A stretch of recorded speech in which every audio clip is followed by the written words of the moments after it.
दधाना कर पद्माभ्याम अक्षमाला कमंडलो देवी प्रसीदतु मयि ब्रह्मचारिण्यनुत्तमा। माँ दुर्गा की 9 शक्तियों का दूसरा स्वरूप ब्रह्मचारिणी का है। यहाँ ब्रह्म शब्द का अर्थ तपस्या है। ब्रह्मचारिणी अर्थात तप की चारिणी, तप का आचरण करने वाली। कहा भी गया है वेदस्तत्त्वं तपो ब्रह्म।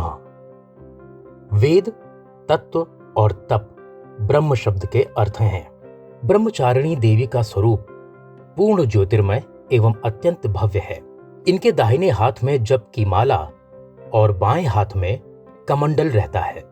अपने पूर्व जन्म में जब ये हिमालय के घर पुत्री के रूप में उत्पन्न हुई थीं, तब नारद के उपदेश से इन्होंने भगवान शंकर जी को पति रूप में प्राप्त करने के लिए अत्यंत कठिन तपस्या की थी।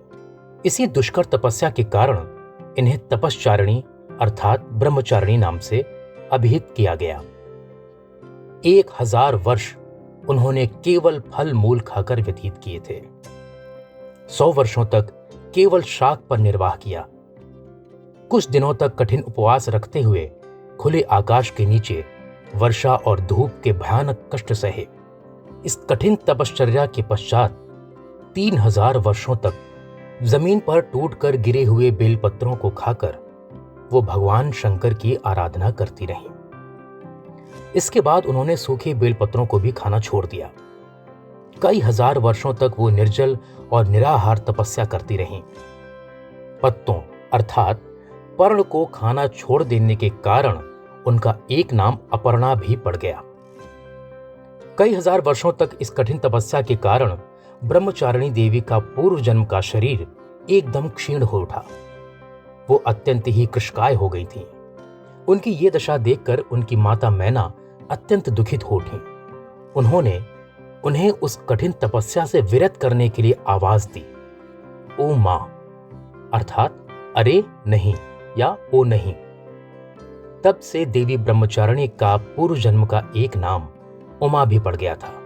उनकी इस तपस्या से तीनों लोकों में हाहाकार मच गया। देवता, ऋषि, सिद्धगण, मुनि सभी ब्रह्मचारिणी देवी की इस तपस्या को अभूतपूर्व पुण्य कृत्य बताते हुए उनकी सराहना करने लगे। अंत में पितामह ब्रह्मा जी ने आकाशवाणी के द्वारा उन्हें संबोधित करते हुए प्रसन्न स्वरों में कहा, हे देवी, आज तक किसी ने ऐसी कठोर तपस्या नहीं की थी। ऐसी तपस्या तुम्ही से संभव थी। तुम्हारे इस अलौकिक कृत्य की चारों दिशाओं में सराहना हो रही है। तुम्हारी मनोकामना अवश्य पूर्ण होगी। भगवान चंद्रमौली शिव जी तुम्हें पति रूप में प्राप्त होंगे। अब तुम इस तपस्या से विरत होकर घर लौट जाओ। शीघ्र ही तुम्हारे पिता तुम्हें बुलाने आ रहे हैं। मां दुर्गा जी का ये दूसरा स्वरूप भक्तों और सिद्धों को अनंत फल देने वाला है। इनकी उपासना से मनुष्य में तप, त्याग, वैराग्य, सदाचार, संयम की वृद्धि होती है। जीवन के कठिन संघर्षों में भी उसका मन कर्तव्य पथ से विचलित नहीं होता। मां ब्रह्मचारिणी देवी की कृपा से उसे सर्वत्र सिद्धि और विजय ही प्राप्त होती है। दुर्गा पूजा के दूसरे दिन इन्हीं के स्वरूप की उपासना की जाती है। इस दिन साधक का मन स्वाधिष्ठान चक्र में स्थित होता है। इस चक्र में अवस्थित मन वाला योगी उनकी कृपा और भक्ति प्राप्त करता है। जय मां ब्रह्मचारिणी। मां ब्रह्मचारिणी आपके सभी कष्टों का निवारण करें। जय माता दी।